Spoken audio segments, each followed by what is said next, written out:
raça, raça. Amor e paixão, eu digo raça, raça. Amor e paixão, eu digo raça, raça. Amor e paixão, hoje tem festa na favela. O Flamengo foi campeão. Salve, salve. Saudações rubro-negras! Começando mais um Fla Rap Podcast. Eu sou o Juan Calheiros e hoje tenho a honra de ter aqui comigo João Batista Nunes de Oliveira, o artilheiro das grandes decisões, Nunes. Seja bem-vindo, meu artilheiro. Fala aí, tudo bem? Tranquilo? Como é que você tá? Tudo certo, graças a Deus. É isso aí. Vamos lá. Vamos começar aqui essa entrevista bacana. Para os que não viram jogar e não têm noção aí do tamanho do nosso convidado, eu vou passar alguns números e algumas conquistas com a camisa do Flamengo. Tem um tempinho, né? Que são bastantes. Vamos lá. Tem Troféu Ramon de Carranza, Cidade de Santander, Copa Punta del Oeste, Quadrangular de Nápoles, a Libertadores de 81, né? O Mundial de 81, Campeonato Brasileiro, 3, 80, 82, 87, Carioca, Guanabara, Taça Eusébio de Andrade, Internacional de Angola, Torneio Gabon e Troféu João Avelange. E também artilheiro do Brasileiro de 81, com 16 gols. Total de 214 jogos e 99 gols marcados com a camisa do Mengão. E passagem pela seleção com 13 jogos e 8 gols também. Isso só no Flamengo, né, Nunes? Fora o que tem pela carreira aí. Exatamente. Eu acho que tem um dever cumprido aí em tudo isso aí, né? Esses títulos, né? Essas conquistas aí junto com todos os meus companheiros. E merecidamente ganhei o nome, né, do artilheiro das grandes decisões, né? Com certeza. Na verdade, e muito feliz, né? Feliz de ter conquistado tudo isso com a camisa do Flamengo. Claro, com a ajuda de todos os meus companheiros, as pessoas que sempre trabalharam no Flamengo, nos deram bastante condições para a gente ter força, né? E para dentro de campo lutar, buscar o objetivo. E graças a Deus conseguimos todos os objetivos. Estamos aí tranquilos, só agora assistindo de camarote os jogos do Flamengo, torcendo. Mas o mais importante é que quando eu era jogador de futebol, conquistei tudo, graças a Deus. Eu fui um centroavante que fez história, né, no futebol brasileiro. E também no futebol mundial, né, porque eu joguei em alguns países também. Me apresentei várias vezes com a camisa da seleção brasileira. Isso nos dá um orgulho muito grande para qualquer jogador quando veste a camisa da seleção brasileira. É o auge, né? Exatamente. E todas as camisas que eu vesti, de todos os clubes que eu joguei, sempre procurei respeitar, né? Como profissional, você tem que respeitar realmente toda a camisa que você veste. E dever cumprido, né? De tudo que eu fiz. E agora é só dar entrevista aí para vocês aí, rubro-negro, para a imprensa brasileira, para os torcedores brasileiros saber de tudo, né? Manter a história viva, é isso aí. Agora, Nunes, você não é do Rio, né? Não, sou baiano, sou de Feira de Santana. Como é que foi para você sair de Feira de Santana para vir pro Flamengo aí com 14 anos, né? Não, eu vim com quase 12 anos. 12 anos? 11 para 12 anos. Mas como foi essa transição? Foi, para mim, a coisa mais importante que aconteceu na minha vida, né? Porque eu queria ser jogador de futebol, né? Claro que eu tinha um sonho também de ser cantor, mas depois eu falei, não, uma música não dá, tem que ir pro futebol. Escolheu bem. Claro, desde pequeno que eu sempre foquei nesse objetivo, né? Em todas as entrevistas que eu tenho feita, eu sempre falo, né? E eu ajudava minha mãe na porta do estado, vender laranja, bolo de aipim, descascava a laranja ali, mas sempre de olho para quando o porteiro me chamar, eu saía correndo, né? Me chamava, eu saía correndo. Por quê? Porque antigamente tinha a preliminar das crianças no intervalo do jogo principal. O primeiro tempo, o segundo. Aqueles 15 minutos ali que a torcida fica esperando, a gente se apresentava. Aí, nesse dia, quem estava jogando lá era o Flamengo, né? Eu fui lá me apresentar e os dirigentes me viram, né? Me viram e gostaram e me trouxeram pro Flamengo, né? Ah, bacana. Foi a primeira vez que eu vi Garrincha de frente, né? Eu tirei uma foto com ele. Tem até uma foto minha aí, eu e Garrincha quando eu era pequenininho. E para mim foi um orgulho muito grande tirar uma foto com o Garrincha, ver o Garrincha de perto, porque eu só via o Garrincha na televisão preto e branco. E os comentaristas, os narradores de futebol na rádio, né? Passando os jogos do Botafogo, da seleção brasileira, e para mim foi um orgulho muito grande. Eu conheci o Garrincha e dali eu vim pro Flamengo, né? Imagino, o orgulho de conhecer o Garrincha e a alegria de ir pro Flamengo tudo no mesmo dia, um dia especial, com certeza. Com certeza, com certeza. Agora, do Flamengo você acabou não profissionalizando e foi pro Confiança, deu uma rodada antes de voltar. É verdade que na base do Flamengo seu apelido era Cabelo de Fogo e só virou Nunes lá no Confiança? Não, não, não. O meu apelido no Flamengo era Joãozinho, eu era ponta direita. O Cabelo de Fogo era no Santa Cruz de Recife. Ah, sim. Quando eu vim da Bahia pro Rio, pro Flamengo, com 12 anos, o meu apelido era Joãozinho, eu era ponta direita. O João Danado surgiu aonde? João Danado no Flamengo. O Washington Rodrigues, o comentarista, que colocou o nome, João Danado. Tem uma explicação assim mais óbvia ou é jornalismo mesmo? Porque eu era danado dentro de campo, né, cara? Comigo não tinha muito papo, não. Meu negócio era jogar bola e encarar os caras, não tinha medo de cara feia, entendeu? O apelido já diz tudo. E eu era danado dentro de campo, meu irmão. O meu negócio era jogar bola. Me preparei para isso. Por isso que o Washington Rodrigues colocou o apelido de João Danado. Eu era danado dentro de campo. Tem uma curiosidade bacana aí. Conta pra gente como é que você ganhou seu primeiro carro. Meu primeiro carro qual? Eu teve 2. Se eu não me engano, foi no Confiança. Um no meu aniversário no Confiança, né? Quando eu saí do Flamengo, eu fui lá para Sergipe, Confiança. No meu aniversário, o time entrou em campo, né? Era o meu aniversário, tinha jogo do Confiança. O time entrou em campo, estava lá no meio do gramado, estava um presente, né? Todo coberto com a lona, né? Quando tiraram a lona, era o carro, era um Opala, zerinho, me deram de presente. Hoje já saí dali, já fiz logo 2 gols, saí dali já dirigindo o Opala, né? Imagina a alegria, marcou, né? Fiquei muito feliz. Eu tenho uma história muito bonita também no Confiança de Aracaju, né? História muito bonita. Sempre me deram força, me deram muito apoio, carinho. E eu retribuí jogando bola, né? Verdade, você tem identificação com alguns clubes, né? Que você passou, acabou criando essa identificação forte, né? O Confiança, o Santa Cruz, o Flamengo, são times que te têm como ídolo, que é difícil hoje em dia, ser ídolo de vários lugares. Exatamente. Isso aí é muito bacana. Essa é a prova da minha importância, né? Como jogador para o futebol brasileiro. Em todos os clubes que eu passei, eu fui artilheiro, né? E sempre procurei respeitar todas as camisas que eu vesti. Respeitei com muito orgulho, sempre tive muito carinho. O profissional tem que fazer isso, cara. Você tem que ser profissional, tem que saber receber os elogios que você recebe do público, né?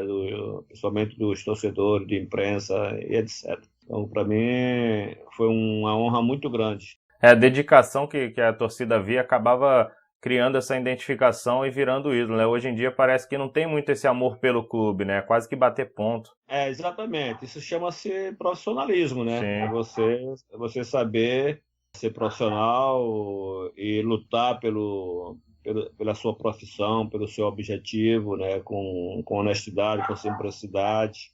Então isso tudo faz parte de um jogador de futebol. Você ser profissional e saber conviver com as pessoas, né? É o que eu procurava fazer da minha profissão, somente no meu ambiente que eu vivia, que é o esporte, entendeu? Você convive com os torcedores, você convive com a imprensa, os seus companheiros, então você tem várias personalidades diferentes ali ao teu redor. Você tem que saber conduzir, tem que saber administrar tudo isso, né? Como a gente citou aqui um pouquinho antes, antes de ser profissional pelo Flamengo, você foi dispensado do clube, né? E foi para o Confiança de Aracaju, depois Santa Cruz, se destacou lá, campeão estadual, 76, 78, e foi chamado para a Copa de 78. Para você, como é que foi receber esse anúncio de que estava numa Copa do Mundo? Para mim eu vou ser sincero, eu já, pelo que eu vinha fazendo, aliás, né, dentro do meu trabalho, dentro do meu meio, que eu sempre convivi, que é o esporte, e a minha profissão, eu tinha consciência que eu ia ter uma oportunidade, porque eu vinha me apresentando muito bem no Campeonato Pernambucano e no Campeonato Brasileiro, que foi o meu primeiro Campeonato Brasileiro que eu disputei, foi em 75, eu já comecei a aparecer para o mundo, né, do futebol. O Santa Cruz ficou em terceiro lugar, né, se não me engano? Exatamente, Santa Cruz foi em terceiro lugar do Brasil, né? Se a gente ganha ou empatasse com o Cruzeiro, a gente ia disputar o título contra o Internacional, né? Mas, infelizmente, e esse jogo também eu não joguei, eu estava machucado, né? Mas, mesmo assim, o Santa Cruz fez uma boa apresentação, mas não teve a felicidade de ir disputar o título, né? Talvez tenha faltado o Nunes mesmo. Eu estava numa fase maravilhosa. E ali dentro do Arruda, eu me lembro que nos treinamentos, na véspera de um jogo, os funcionários que cuidavam do estádio, que tratavam da grama, eles costumavam botar o meu nome dentro da área. Nunes, já para a defesa e os goleiros iam ficar com medo, né? Eu realmente estava numa fase ótima, uma fase maravilhosa, tudo dava certo. Então para você não foi surpresa, né? Já tinha uma confiança no trabalho que acreditava que ia. Exatamente. Para mim não foi surpresa, pelo que eu vinha apresentando no Campeonato Brasileiro. Uma coisa me dizia, né, que era uma grande oportunidade minha e que ia acontecer essa oportunidade que eu sempre foquei de um dia chegar na seleção brasileira. Trabalhei para isso e tive a felicidade de receber esse presente, né? A minha convocação para a seleção brasileira para a Copa da Argentina. O finado Cláudio Coutinho, que era o treinador do Flamengo e da seleção, sim, várias vezes ele mandou olheiros da CBF, na época, e me observar lá nos jogos do Santa Cruz, sem eu saber. Aí chegou uma hora que já não foi mais surpresa.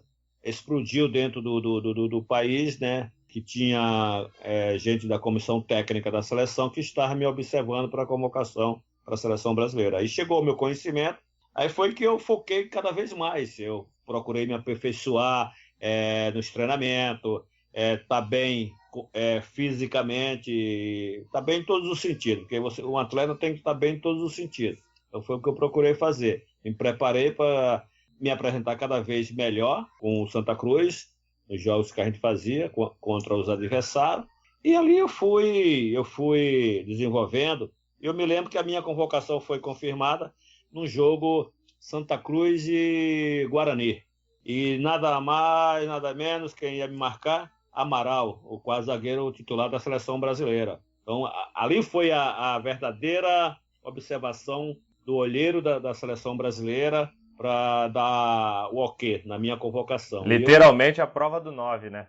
Exatamente. E ali eu cheguei, fiz uma grande partida, tudo deu certo, eu fiz até um gol nesse jogo, e foi uma partida maravilhosa que eu fiz, e ali foi a minha convocação. Ali saiu o ok para o Cláudio Coutinho me convocar para a seleção brasileira. Ah, bem legal. Infelizmente acabou machucando e não participou muito da Copa, né? Quando você voltou da Copa, você foi direto para o Fluminense. Aí depois passou pelo Monte Rei e tal, até chegar no profissional do Flamengo.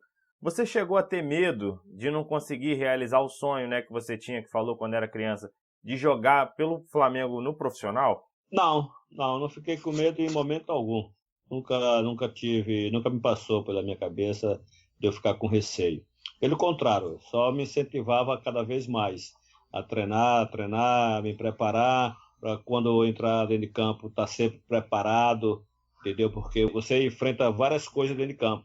Facilidade, dificuldade, hora que você tem que tomar decisões, né? Então, tudo isso eu fazia dentro de campo. Por quê? Porque eu sempre tive muita personalidade dentro de campo, né? Eu me preparava para isso, para jogar bola. E eu tinha consciência do que eu fazia dentro de campo, né? O meu ponto forte era botar a bola para dentro, que é o principal, que faz a alegria dos torcedores. Claro. Tá bem fisicamente, com a cabeça legal. O conjunto é fundamental para você tem que participar do conjunto, né? Porque futebol é coletividade, é conjunto, e você tem que estar atento em tudo isso, né? Então, a minha convocação foi muito bacana, a minha chegada na seleção foi muito importante, porque eu estava numa fase maravilhosa, tudo deu certo dentro da seleção brasileira. Só não tive, assim, faltando uma semana, a felicidade, né, de sair do Brasil e ir justamente para o objetivo principal, que era disputar a Copa da Argentina. Essa infelicidade que eu tive, da contusão, infelizmente faz parte do futebol, mas minha cabeça ficou bacana, legal, não fiquei desesperado, nem dizer, acabou tudo para mim. Não, pelo contrário, só me deu força para mim superar todos os obstáculos e dar sequência e conquistar esses títulos que você falou aí no início da entrevista, títulos importantes com a camisa do Flamengo, me tornei campeão do mundo, né? Uhum. E a minha história, graças a Deus, é muito bonita no futebol. Até porque você era muito novo, né? Tava começando ainda, podiam vir como veio outras Copas. Era não, ainda sou, pô. Tá anos. certo. O que vale é a cabeça da pessoa, entendeu? A cabeça que fala por tudo, né? Você com a cabeça legal, você vai estar sempre jovem, tranquilo para fazer as coisas. Então, eu, graças a Deus, levo minha vida desse jeito. Para mim, não existe dificuldade, você tem que estar sempre pronto para passar por cima dos obstáculos, das dificuldades, entendeu? E ir em frente, entendeu? É o que eu faço. Com certeza. E aí, para nossa felicidade aqui da nação, você finalmente chegou ao Flamengo, depois de passar pelo Monte Rei e tudo. E a torcida do Flamengo foi à Gávea acompanhar o coletivo que definiu a estreia de Nunes para o jogo de domingo contra a Ponte Preta no Maracanã. Os titulares venceram por 6-2 e Nunes marcou 2, um deles nesta jogada, aproveitando a falha do goleiro Hélio. Aí no Flamengo que você começou aí ganhar o nosso carinho, fazendo gol na final aí contra o Atlético, 2 gols, né, contra o Atlético Mineiro, no Brasileirão de 80, mais 2 aí contra o Liverpool em 81, o do Grêmio que decidiu o Brasileiro de 82 também, né, que foram 3 jogos, 2 empates, o último você foi lá e decidiu. Foi daí que veio o apelido do Artilheiro das Decisões ou você já vinha com esse apelido antes? Não, o apelido do Artilheiro das Grandes Decisões quem colocou foi o Galvão Bueno, foi lá no Japão na decisão contra o Liverpool. Foi lá que colocou esse apelido, esse nome, né? Nunes, o Artilheiro das Grandes Decisões. Foi o Galvão Bueno. Fez uma entrevista comigo lá no Japão.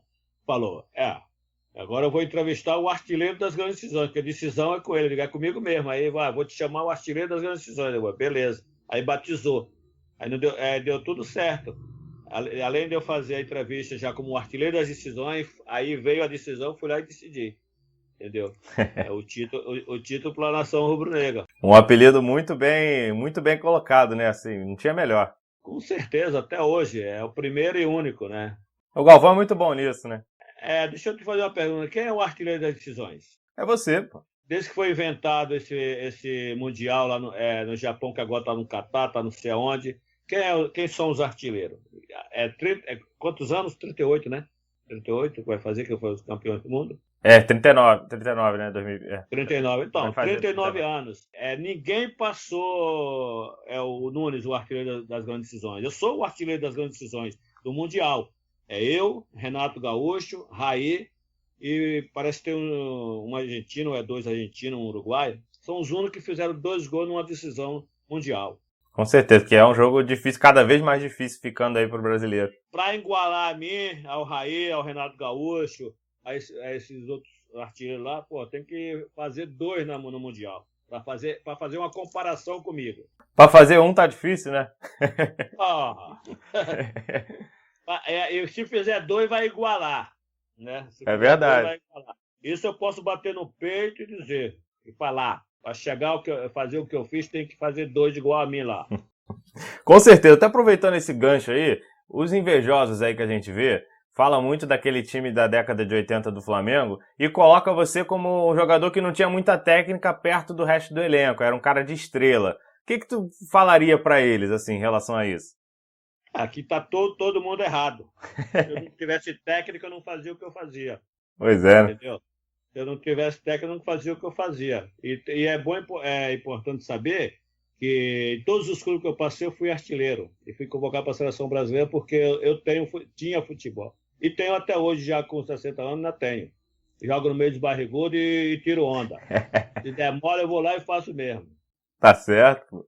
É isso, né? O pessoal ao invés acaba tendo que arrumar alguma coisa para falar, mas é indiscutível seus números, tudo que quem viu jogar, olha lá, não tem como dizer. Meu amigo, se cruzasse, sabia cabecear. E cabeceio com os olhos abertos. Eu não cabeceio com os olhos fechados para dar bola para trás.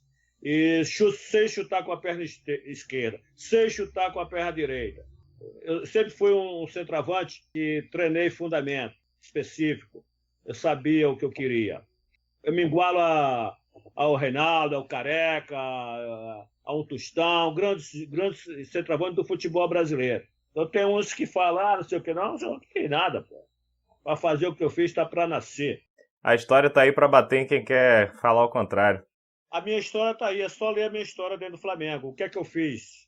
O que é que eu, junto com meus companheiros, demos para o Flamengo? O título mundial. Eu tenho que fazer o que eu fiz e o que meus companheiros fizeram. Então, esse negócio de tirar onda comigo, não, meu irmão. Recado tá dado. Agora, para essa nova geração que curtiu aí, vibrou muito com a caminhada do time em 2019, acredito que você como torcedor também tenha se envolvido. Tem algum bastidor aí, alguma história legal para contar na caminhada de vocês lá de 81, da Libertadores, até chegar ao Mundial? Alguma coisa que marcou você? O que marcou foi a personalidade de cada jogador dentro de campo, que sabia o que queria. Com a gente não tinha esse negócio, entendeu? A gente ia lá, e se tivesse que matar o leão, a gente matava logo. Não tinha esse negócio. Esse negócio de conversinha fiadão. Com a gente não tinha isso. A gente ia lá e decidia logo. Entendeu? Por isso que nós fomos campeões do mundo. Não fizemos gracinha para ninguém. O que a gente tinha que fazer, nós fizemos e bem feito. Entendeu? Então, todos esses jogadores do Flamengo que se tornaram campeões de tudo que você imaginar. É bom que a nação sabe. A nação sabe de tudo. É muito grato até hoje. Todos eles que conquistou tudo junto com a nação. Tem que ser respeitado, cara. Não tem que fazer comparação nenhuma. Tem que ser respeitado. E para você como torcedor, como é que foi acompanhar essa caminhada de 2019 agora?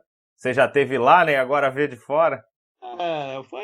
Foi maravilhoso. É um grupo maravilhoso que tem tudo para chegar aonde nós chegamos, né? Infelizmente não houve assim um contato muito grande da gente com eles ou eles com a gente para saber como se ganha um campeonato mundial. Essa que é a realidade, entendeu?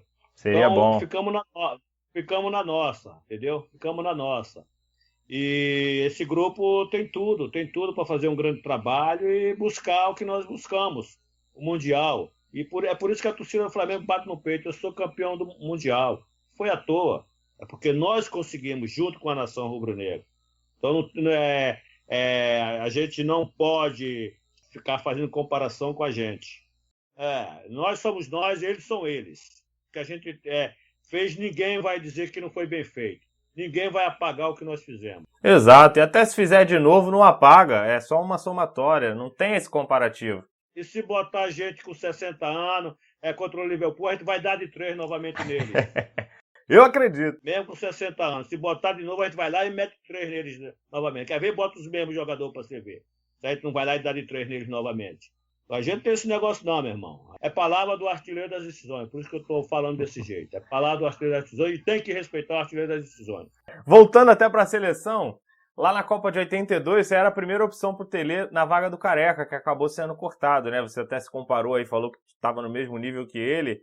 O que passou na sua cabeça naquele momento que você se machucou de novo? Você pensou que seria sua última chance de disputar a Copa do Mundo mesmo? Chegou a... Você falou que em 78 você ficou bem tranquilo em relação a isso. Ficou triste, claro, mas tranquilo que ainda tinha muita coisa para rolar. Em 82 você vê acontecer de novo. Você achou que acho que não é para mim ou não? Olha, novamente eu estava na lista da convocação para a Copa de 82 na Espanha, né?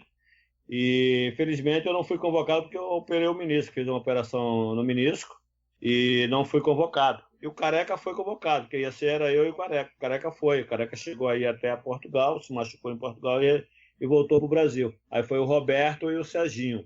Mas em 82, se você pegasse o time do Flamengo e mais alguns grandes jogadores do futebol brasileiro e juntasse o grupo, seria campeão da Espanha. Com certeza. E mesmo assim foi uma grande seleção também, né? Tá aí marcada na história. Foi uma grande seleção, Mas eu fiz uma colocação, se pega o time do Flamengo que ganhou tudo em 82, com alguns grandes jogadores que sempre teve no mercado brasileiro, em grandes clubes, formasse o grupo, a seleção brasileira seria campeão. Inclusive, até uma comparação que voltou hoje em dia também, né? Que usar o Flamengo como base. É mais ou menos o mesmo pensamento, né? Da seleção.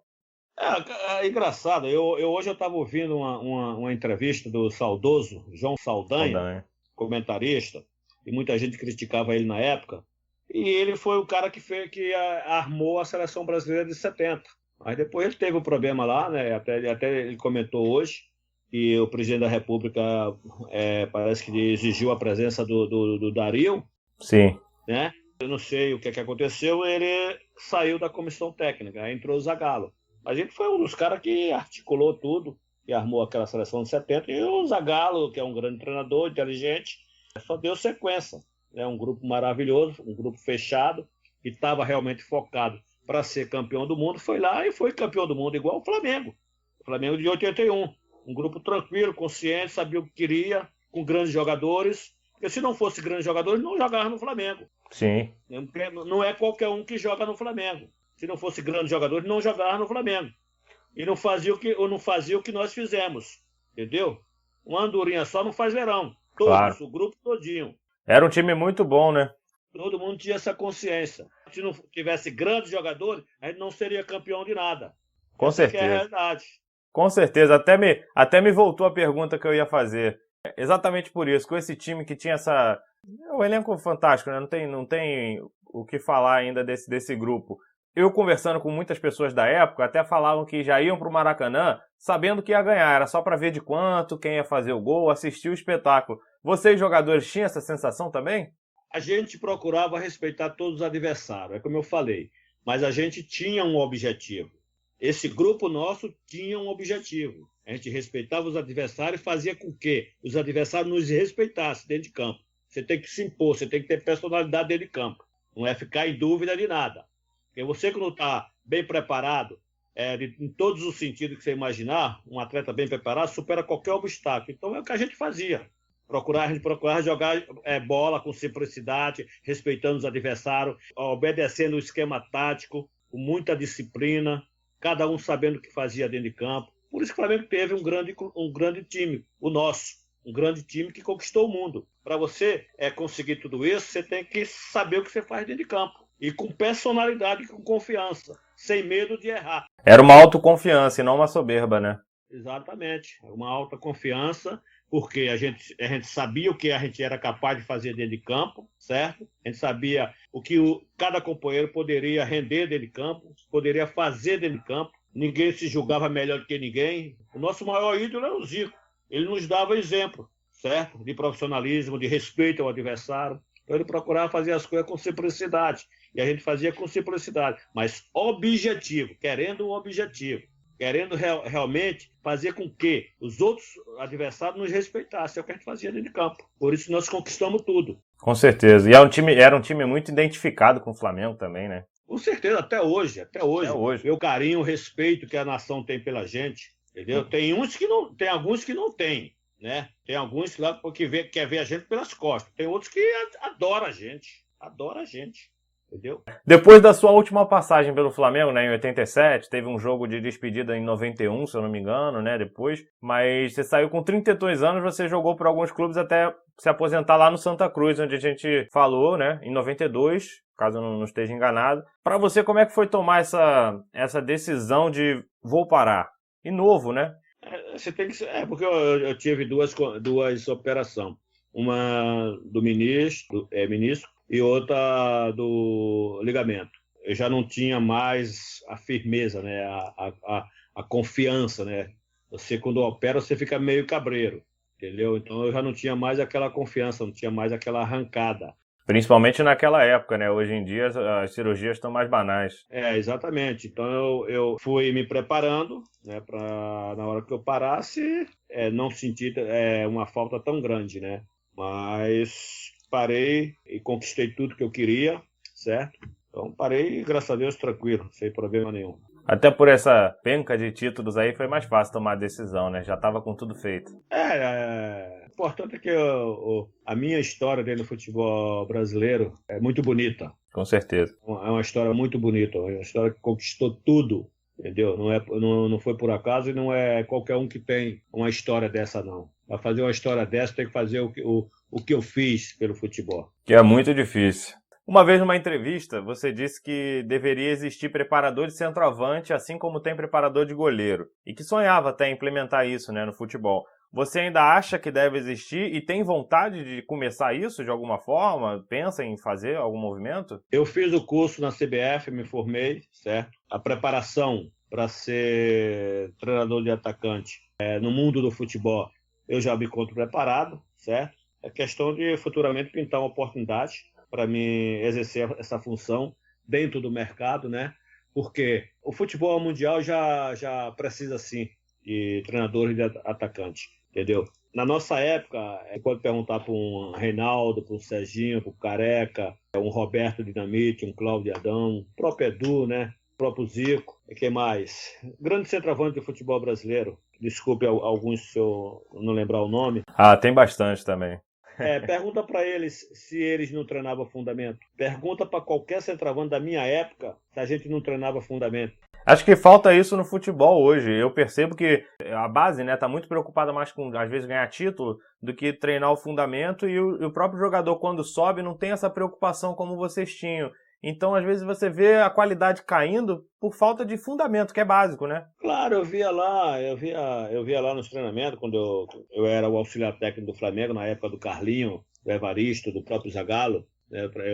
Eu era o auxiliar técnico do Flamengo e eu treinava o time B. E eu vi lá o Adriano, o próprio Pet, o Romário, entendeu? O Bebeto, quando começou com a gente, os caras treinavam fundamento. Aquela história de treinar para quê? O Romário treinava fundamento. Lá no Flabar, na época, que era o centro de treinamento lá do Flamengo, a gente treinava fundamento lá, entendeu? Então, em todos os clubes, os centroavantes da época, os caras treinavam fundamento. Por isso que sabia fazer gol. Sabia subir num cruzamento de cabeça e cabecear com os olhos abertos, sabia bater com a perna direita, sabia bater com a perna esquerda, sabia dominar uma bola dentro da área e ter a consciência que ali é a sua proteção dentro da área, é a sua proteção. Você tem que ter personalidade, tem que se sentir seguro ali dentro, porque o zagueiro chega, bate é pênalti. E dominar aquele espaço, né? Exato. Então, fundamento de você pegar o seu companheiro, levar para o outro lado da trave, do outro lado do campo, e fazer o ponta cruzar, o outro ponta cruzar, você cabecear com os olhos abertos, dominar com rapidez, chutar com rapidez. Tomada de decisão, né? Eu via o Zico pegar o saco de bola, botar nas costas, ir lá para o outro lado, com a barreira, e lá ficar treinando, falta. Todos os dias ele fazia isso. A história da camisa no ângulo, né? Exatamente. Todos os dias a gente fazia fundamento. Já era obrigatório da gente mesmo. Eu tinha essa consciência. Acabava o treinamento, eu pegava a bola e ia para o outro lado ficar chutando. Mesmo sem goleiro, eu ficava chutando para o gol. E olhava para o outro lado, eu via o Zico batendo falta. E como você falou, até um líder da equipe, tendo essa postura, acaba motivando, né? Dando um exemplo, né? Com certeza, com certeza. Ele era o primeiro a ir treinar, a se aperfeiçoar. Sorte não, ali é dom de Deus que deu a ele. Ele sabia o que estava fazendo. Como eu sabia o que eu estava fazendo lá. Ele recebe o dom e vocês só aperfeiçoam. Exatamente. Então eu tenho certeza que o meu maior sonho futuramente é ver, né, essa função que é importante para o futebol, ter seus professores lá dando fundamento para os atacantes. O futebol já precisa de treinadores nessa função, entendeu? Não é um estagiário porque se formou numa faculdade, que não sabe dar um chute na bola, ir lá e treinar um Gabigol, um Nunes, um Careca, um Reinaldo. Não, tem que ser pessoas que conhecem. Claro, e tá mostrando cada vez mais que a gente precisa, principalmente nessa safra, né? Depois que o Ronaldo parou, a gente pode até se dizer assim, seria a era do Adriano, o Adriano acabou não tendo essa sequência toda, a seleção mesmo demonstra que não tem mesmo nível de centroavante como teve na época de vocês, por exemplo, como você falou, tava você, Careca, e saiu, entrou o Chulapa, o Dinamite, não faltava opção, né? E hoje em dia a gente fica procurando.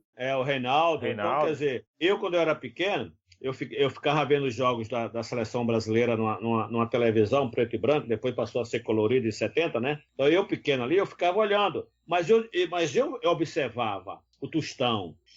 Em alguns tapes, né? Alguns jogos da seleção antigamente, na época do Vavá, eu admirava o Vavá pela presença diária, certo?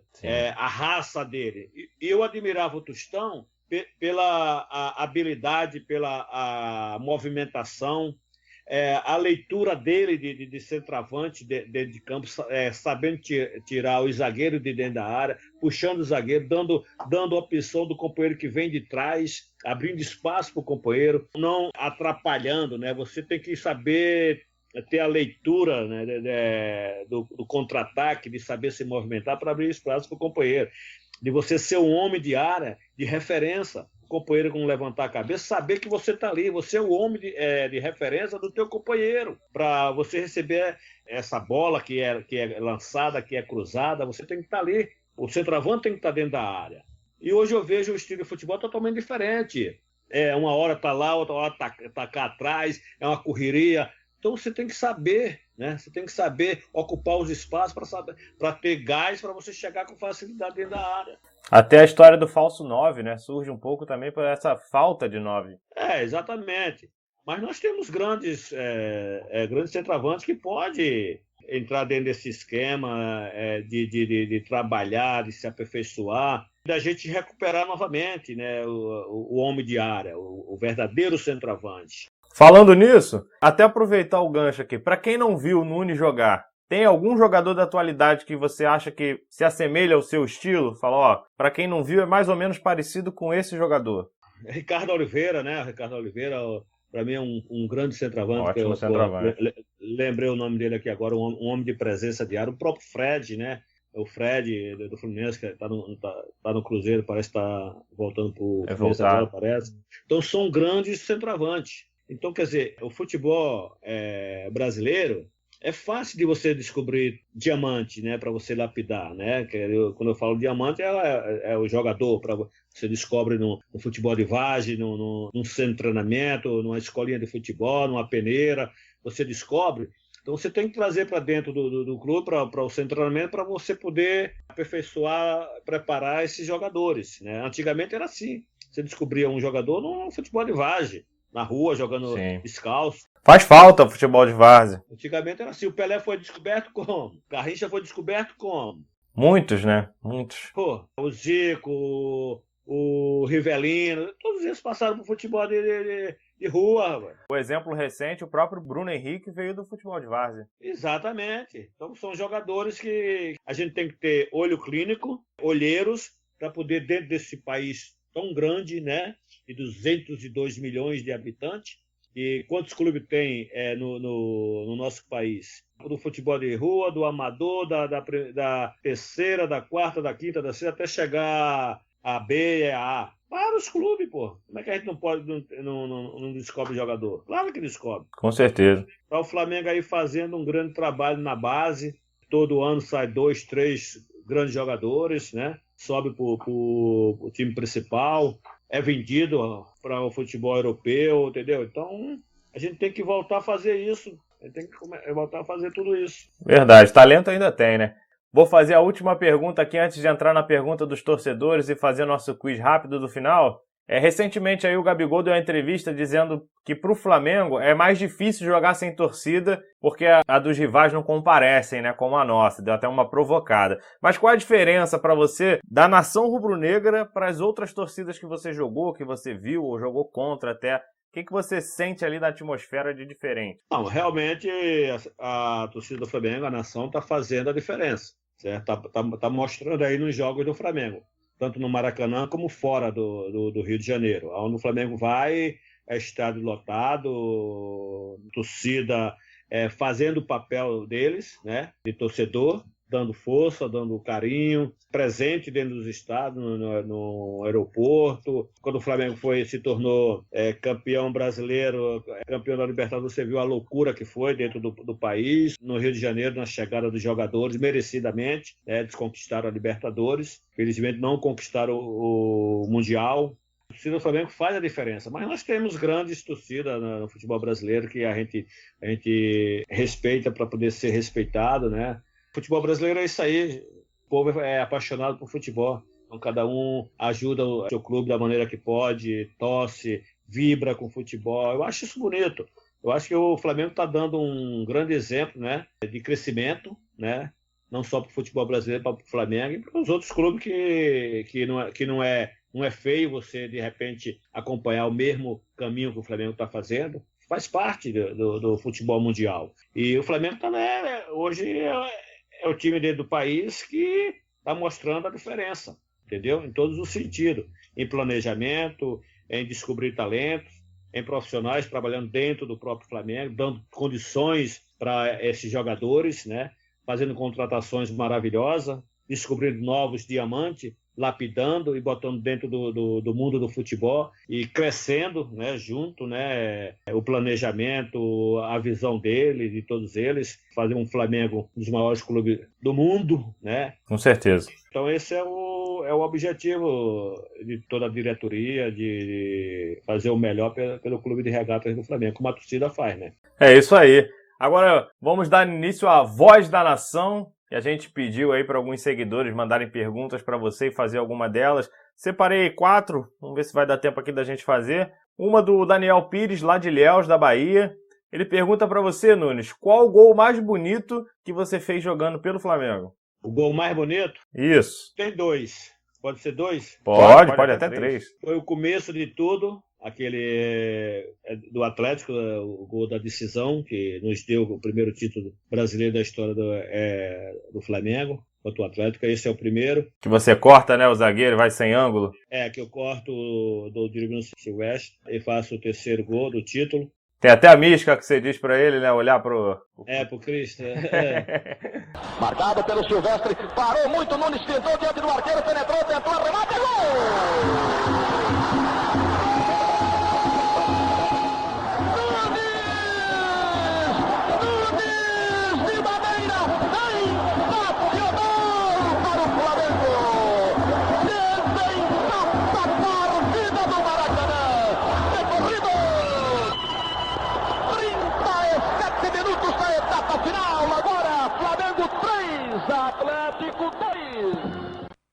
E o primeiro lá contra o Liverpool, lá no Japão, primeiro. Foi muito bonito também, esses dois.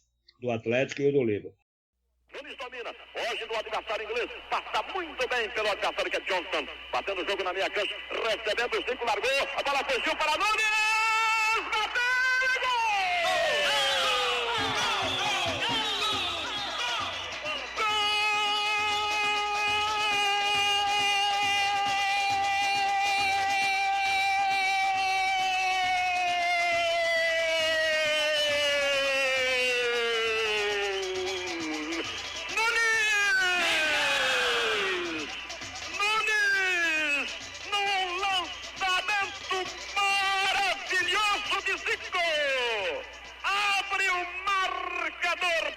Brasileiro do Flamengo, decorrido 13 minutos no Estádio Nacional de Tóquio. Agora Flamengo 1, Nunes, Liverpool 0. A abertura e o final. Abri e fechei. Abri e fechei. A história, tá certo. Tem que me valorizar a mim, pô. Com certeza. Pô, eu fui lá, fiz mesmo e dei o primeiro título. Fui lá e fiz mesmo e junto com meus companheiros, dei o título mundial. O único. Tá lá escrito na história, teu nome no início e no fim. É pra qualquer um? Não, é pra poucos. Agora tem uma pergunta até do meu parceiro aqui de podcast, ele costuma gravar comigo, é o Irving Calheiros aqui do Rio. Ele mandou: qual a sensação de fazer o gol do título brasileiro diante do Maracanã para mais de 100 mil pessoas, que hoje em dia nem é possível mais? a sensação é dever cumprido e dizer, eu sou o cara, meu irmão, fui lá e fiz. É isso. Pô, imagino, deve arrepiar tudo. Todo bebê rubro-negro quando nasce já sabe, o gol do Nunes. Gol do Nunes. É a primeira palavra, né? É toda a palavra que o flamenguista quando nasce é gol do Nunes. Essa é boa, já vou ensinar pra minha filha. Minha filha faz o gol do Gabigol. Ela tem 3 aninhos e ela faz aqui. Vou ensinar o gol do Nunes agora pra ela. A outra pergunta é do Lucas Inácio, de Juiz de Fora. Ele perguntou por que os estaduais perderam tanta relevância.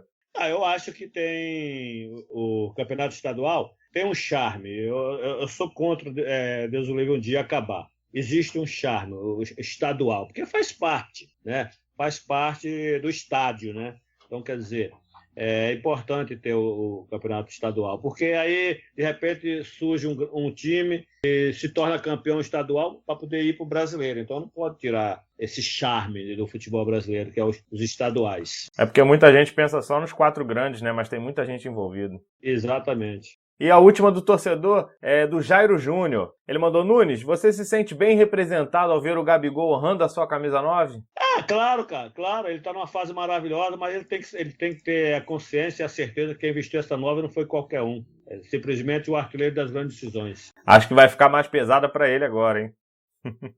Nunes, vou fazer aqui para finalizar o nosso quadro Fla Rápida. Vamos estrear hoje aqui com você, fazer perguntas objetivas assim, você me responde rápido com a primeira coisa que vier à cabeça. Pode ser? Pode. Então, o Nunes é? Artilheiro das grandes decisões. Melhor jogador que você jogou junto? Zico. E contra? Nenhum.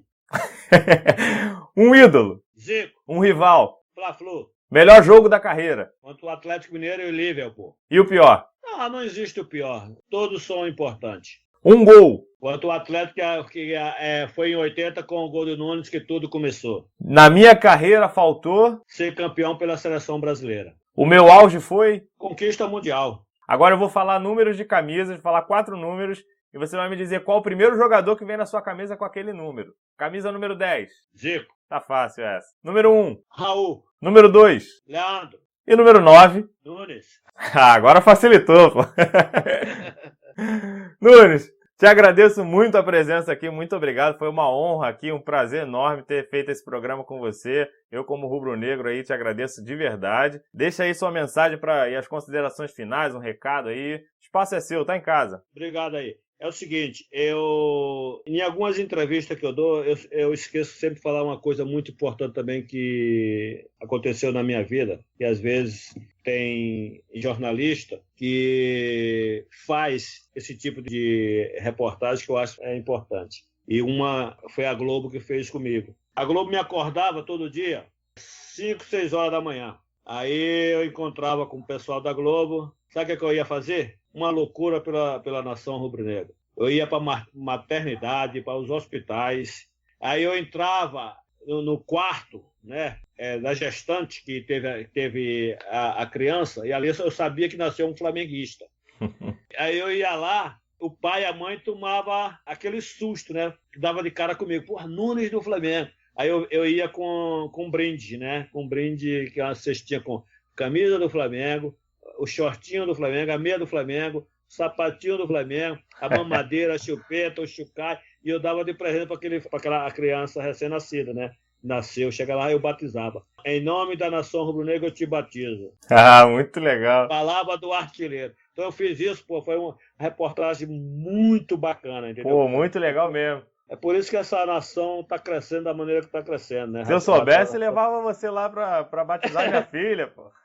Já são quase 45 milhões de flamenguistas, né? Sim, e não para de crescer, a tendência é aumentar. E isso foi muito bacana, eu vivi esses momentos muito bacanas de ir lá e batizar aquela criança que nasceu. Eu te batizo em nome do Clube de Regatas do Flamengo, em nome da nação rubro-negra. Pô, aquilo me dava um orgulho muito grande, né? Pô, imagino. E fico pensando nessa criança quando crescer também e souber que isso aconteceu, tiver noção. Aí o pai e a mãe vai falar assim, ó, você foi batizado pelo artilheiro das grandes decisões. Você é flamenguista, rapaz. Você não pode ser outro time, você é flamenguista. Quem te batizou foi o artilheiro das grandes decisões. Tá certo. E ter um filho é uma grande decisão. Ninguém melhor para esse momento. Exatamente. Eu quero terminar essa entrevista falando para todo todo o Brasil, né? Para todo mundo se cuidar. Nós estamos vivendo um momento muito delicado, muito difícil com esse coronavírus. Então, quer dizer, usar a máscara, limpar as mãos com gel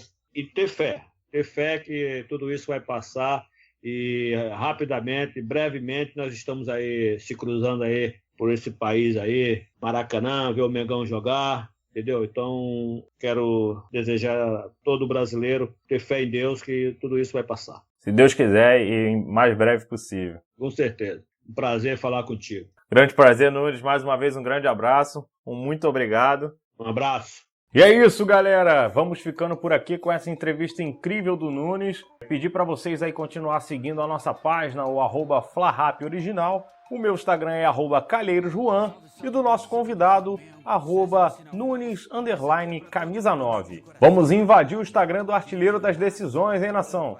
Tem também as parcerias do @TraveDeChinelo_oficial, @Urubu_notícia, da loja @fute.esport, com temudo, _oficial. Lá vocês têm 15% de desconto nas camisas. E também no @Clube Retrô. Lá tem o cupom de desconto. Coloque FlaRap para camisas retrô do Flamengo. Vão ter lá um desconto.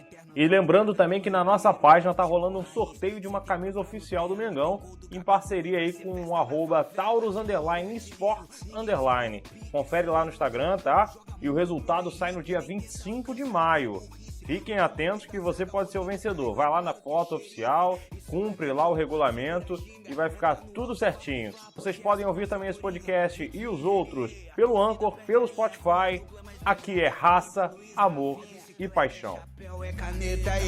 Já pode entregar o Puskas pro Arrascaeta. Diego, camisa 10, segura o capitão. Cruzar na área, golaço de cabeça do Arão. Rodolfo e Pablo Mari, fechando aquela zaga. Diego Alves no gol, vixe, não passa nada. A torcida mais bonita gritando na arquibancada. E ainda tem Jorge Jesus no comando da parada. Vem, é 7 vezes campeão.